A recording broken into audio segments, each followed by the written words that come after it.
नमस्कार, nation today 24 में आपका स्वागत है। मैं हूँ आपके साथ अंकिता। चलिए बढ़ते हैं मुख्य खबर की ओर। इसी तरातमी में हमारे देश के 104 नागरिकों की देश वापसी के दौरान जिस मानवीय तरीके का व्यवहार उनके साथ किया गया, उससे दुनिया में भारत का अपमान हुआ है। अवैध प्रवासियों को पहले डिटेंशन सेंटर में रखा गया, उनके पैरों में डिजिटल ट्रैकर बांध दिए और उन्होंने हाथ में हथकड़ी, पैरों में बेड़ियों से जकड़ दिया। मानो वे आतंकवादी हो। उनके पानी और शौचालय जैसी सुविधाओं से भी वंचित किया गया। यह सब होता रहा। हाथों में हथकड़ियां, पैरों में बेड़ियां डाले भारतीयों के वीडियो, फोटो पूरी दुनिया में वायरल हो गए। पूरा देश यह देखकर स्तब्ध एवं आक्रोशित था। भारत की साख दुनिया भर में गिर रही थी, मगर भारत सरकार खामोश थी, हाथ पर हाथ धरे बैठी रही। जब विपक्ष ने इस मामले को संसद में उठाया तो विदेश मंत्री एस जयशंकर ने बेशर्मी से जवाब देते हुए कहा कि ऐसा पहले भी होता आया है। सरकार का राष्ट्रवाद फर्जी साबित हो गया है। हमसे तो अच्छा कोलंबिया जैसा छोटा सा देश, जिसने अमेरिका की सरकार को चेतावनी देते हुए कोलंबिया के नागरिकों को अपमानित नहीं होने दिया और उन्हें सम्मान अपने जहाज भेजकर वापस बुलाया। बीच में आज जिला कांग्रेस कमेटी जिलाध्यक्ष मौजूद है। उनसे हम जानना चाहेंगे कि किस तरह से आज ज्ञापन दिया गया है और ज्ञापन के माध्यम से किस तरह से मांग की गई है। ये एक नेशनल मुद्दा है जिसको लेकर के आज हमारे बीच में जिला कांग्रेस कमेटी के रवि नाइक मौजूद है। उनसे हम जानना चाहेंगे किस बात को लेकर ज्ञापन दिया गया। ये जो सरकार बनी है ये राष्ट्रवाद के नाम पर बनी है और विदेशों में भारत के नागरिकों का अपमान हो रहा है।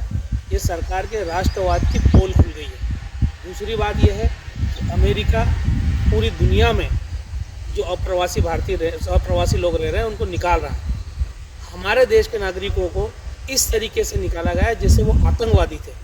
हमसे बहुत छोटा सा एक देश है कोलंबिया, उसने अमेरिका के राष्ट्रपति से बात करी। उन्होंने कहा कि हमारे नागरिकों को इस तरीके से हम स्वीकार नहीं करेंगे, हम आपका हवाई जहाज हमारे देश में उतरने नहीं देंगे। उन्होंने अमेरिका को डराया और उसका नतीजा ये निकला कि कोलंबिया की सरकार ने अपने हवाई जहाज भेजे और अपने नागरिकों को ससम्मान अपने देश में बुलाया। तो क्या भारत की सरकार नहीं कर सकती थी? अपने आप को विश्व गुरु बोलने वाले, अपने आप को ट्रंप का दोस्त बोलने वाले, ट्रंप की सरकार का वादा करने वाले लोग अपने ही लोगों को अमेरिका से अपमानित होकर के आ रहे हैं और वो चुपचाप बैठे हैं। सरकार खामोश बैठी है। विदेश मंत्री की बेशर्मी ये है, जब विपक्ष संसद में सवाल उठाता है तो वो कहते हैं कि इस तरीके की पहले भी होते रहे। इसके पहले कब इस तरीके से हथकड़ियों में डाल करके लोगों को लाया गया, पैरों में बेड़ियां डाल करके लाया गया? ये भारत का अपमान है, ये देश का अपमान है। इसी को लेकर के हमने आज जिला कांग्रेस की तरफ से ज्ञापन सौंपा, विरोध प्रदर्शन किया। कांग्रेस हमेशा से विरोध प्रदर्शन करते आ रही है। क्या लोकसभा विधानसभा में इस चीज़ का असर पड़ता सरकार के ऊपर? हम विपक्ष में हैं, हमारा दायित्व है कि जनता से जुड़े मुद्दे, देश से जुड़े मुद्दे, उनकी आवाज़ हम उठाते रहें और हम हमारा कर्तव्य बहुत ईमानदारी से कर रहे हैं। मगर सरकार की नीयत में खोट है, सरकार की सोच में खोट है। सरकार भ्रष्टाचार को बढ़ावा देती है, सरकार अमानवीय कृत्य करती है, जैसा ये अभी हुआ। इसके पहले जय बापू, जय भीम, जय संविधान का हमने उठाया था मुद्दा।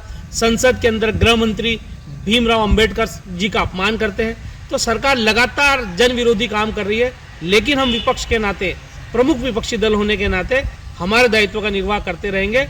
अब और भी ज़्यादा बड़े स्तर पर हम इन मुद्दों को उठाएंगे। अभी कुछ समय के पहले की बात थी, मैं आपको जानना चाहूँगा, उमर सिंघाल जी जो नेता प्रतिपक्ष है, उनके द्वारा जो नर्सिंग होम जो कॉलेज जो है उसको लेकर मामला उठाया गया था। अब कांग्रेस इस बारे में क्यों नहीं कुछ बोलना चाह रही? देखिए, जैसे व्यापम हुआ था मध्य प्रदेश में, व्यापम घोटाले को लेकर भी कांग्रेस ने बहुत मुद्दे उठाए, लेकिन उसका नतीजा क्या हुआ? क्यों? क्योंकि उसमें भारतीय जनता पार्टी से जुड़े हुए लोग शामिल थे। उसकी जाँच को लीपापोती कर दी। उसी तरह नर्सिंग कॉलेजों को लेकर के भी कांग्रेस ने बहुत जोर शोर से मुद्दे उठाए। हमारे विधायकों ने सदन में उठाए, कांग्रेस पार्टी के कार्यकर्ताओं ने मैदान में उठाए और हम आने वाले जो बजट सत्र है उसमें फिर हमारे विधायक इस मुद्दे को उठाएंगे। लेकिन सरकार की वही बात है कि सरकार की नीयत में खोट है। जैसे व्यापम में कांग्रेस बीजेपी से जुड़े हुए लोग उसमें शामिल थे, ऐसे ही नर्सिंग घोटाले में भी भारतीय जनता पार्टी से जुड़े हुए लोग शामिल हैं। इसलिए सरकार इसकी जांच को भी लिपापोती करना चाहती है। मैं एक बात और कहना चाहता हूं कि जो अभी सौरभ शर्मा का प्रकरण हुआ उसमें भी सरकार इसी तरीके की कार्रवाई करेगी जैसी व्यापम में करी थी। थोड़े समय बाद जनता भूल जाए, सरकार ये चाहती है, मगर हम समय समय पर इन मुद्दों को उठाते रहेंगे। ये हमारी इनसे मुलाकात जो हुई है, रवि नाइक जी हैं, इन्होंने बता मामले पूरा प्रकाश डाला है कि कांग्रेस किसी भी तरह से अगर कोई भी मुद्दा होता है जनता को लेकर के, किसी भी घोटालों को लेकर के सतत मतलब कार्रवाई जारी उसको लेकर के हो रही है। लोकसभा हो, विधानसभा, कोई भी जगह पे कांग्रेस अपना ब्लॉग जो है वो तैयार कर रही है। नेशन टुडे से प्रदीप कुमार गांगले, खरगोन। फिलहाल इस बुलेटिन में इतना ही। आप बने रहिए नेशन टुडे 24 के साथ। नमस्कार।